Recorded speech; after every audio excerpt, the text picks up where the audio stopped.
सोचो तुम्हें किसी चीज़ के लिए दिल से एफर्ट लगाया, जॉब, रिलेशनशिप, अपॉर्चुनिटी, लेकिन आंसर नो आता है। उस मोमेंट पर दर्द सिर्फ रिजेक्शन का नहीं होता बल्कि सेल्फ डाउट का भी होता है। लेकिन सच ये है कि रिजेक्शन एंड नहीं होता, ये एक डायरेक्शन होता है अगर तुम उससे सही तरीके से हैंडल करो तो। रिफ्लेक्शन लाइफ का एक अनअवॉइडेबल पार्ट है।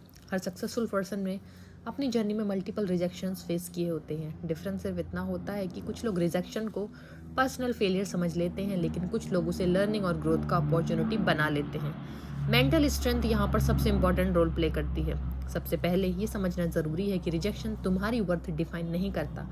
जब किसी चीज़ के लिए तुम रिजेक्ट होते हो तो इसका मतलब ये नहीं कि तुम कैपेबल नहीं हो।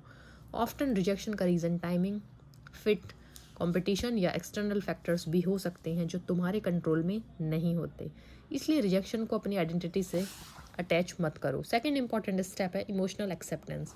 रिजेक्शन के बाद सैडनेस, डिसअपॉइंटमेंट या फ्रस्ट्रेशन फील करना कंप्लीटली नॉर्मल है। अपने इमोशंस को सप्रेस करने के बजाय उन्हें एक्नॉलेज करो। अगर तुम अपनी फीलिंग्स को इग्नोर करते हो तो वो इनडायरेक्टली और स्ट्रांग हो जाती हैं। खुद से ऑनेस्ट रहो, ये मुझसे हर्ट हुआ है, यस मुझसे हर्ट हुआ है, और उस इमोशन को प्रोसेस होने दो। एक पावरफुल टेक्निक है पर्सपेक्टिव शिफ्ट। जब तुम रिजेक्शन को एक लर्निंग एक्सपीरियंस की तरह देखते हो तो सिचुएशन का इम्पैक्ट चेंज हो जाता है। अगर अपने से पूछो, इस एक्सपीरियंस से मैंने क्या सीखा, मैं नेक्स्ट टाइम क्या इम्प्रूव कर सकता हूँ, क्या ये रिजेक्शन मुझे बेटर डायरेक्शन दे रहा है। ये क्वेश्चंस तुम्हें विक्टिम माइंडसेट से ग्रोथ माइंडसेट में शिफ्ट करते हैं। रिजेक्शन हैंडल करने का एक और इम्पॉर्टेंट पार्ट है सेल्फ टॉक कंट्रोल। रिजेक्शन के बाद नेगेटिव थॉट्स आना नेचुरल है, जैसे मैं काफ़ी अच्छा नहीं हूँ या मुझसे नहीं होगा। लेकिन अगर तुम इन थॉट्स को ब्लाइंडली एक्सेप्ट करते हो तो कॉन्फिडेंस ड्रॉप हो जाता है। इसलिए कॉन्शियसली अपनी सेल्फ टॉक को पॉजिटिव और रियलिस्टिक बनाने की प्रैक्टिस करो। रिप्लेस करो, मैं फेल हो गया, यह अटेम्प्ट सक्सेसफुल नहीं था, नेक्स्ट टाइम बेटर होगा।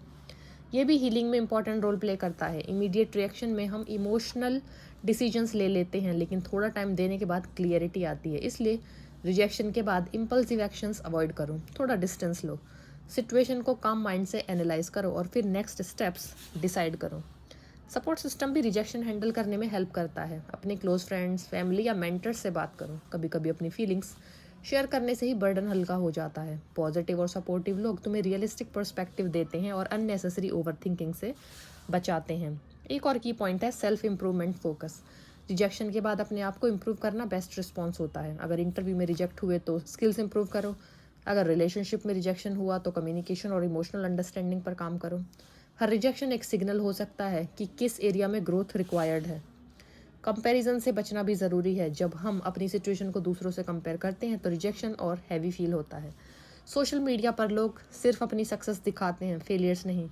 इसलिए अपनी जर्नी को पेस पर अपने पेस पर लिव करो और अननेसेसरी कंपैरिजन से अपना मेंटल पीस डिस्टर्ब मत करो।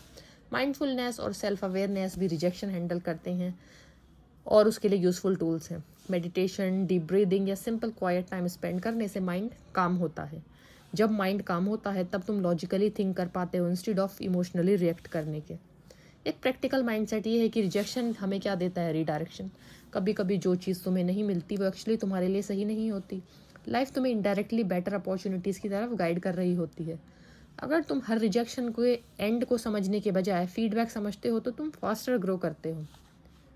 कंसिस्टेंसी भी इंपॉर्टेंट है। एक रिजेक्शन के बाद रुक जाना या गिव अप कर देना लॉन्ग टर्म सक्सेस को ब्लॉक करता है। सक्सेसफुल लोग रिजेक्शन के बाद भी ट्राई करते रहते हैं। उनका बिलीफ सिस्टम स्ट्रांग होता है कि फेलियर टेम्पररी है, लेकिन एफर्ट परमानेंट प्रोग्रेस ला सकता है।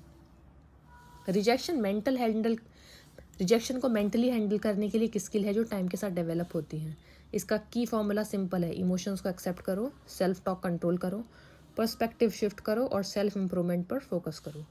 रिजेक्शन तुम्हें तोड़ने के लिए नहीं आता बल्कि तुम्हें स्ट्रॉन्गर, वाइजर और मोर प्रिपेयर्ड बनाने के लिए आता है। अगर तुम रिजेक्शन को करेक्टली हैंडल करना सीख लेते हो तो वो तुम्हारी सक्सेस का स्टेपिंग स्टोन बन सकता है, रोड ब्लॉक नहीं। तो फटाफट से जाओ, ऐसे ही और भी साइकोलॉजी को जानने के लिए इस चैनल को सब्सक्राइब करो।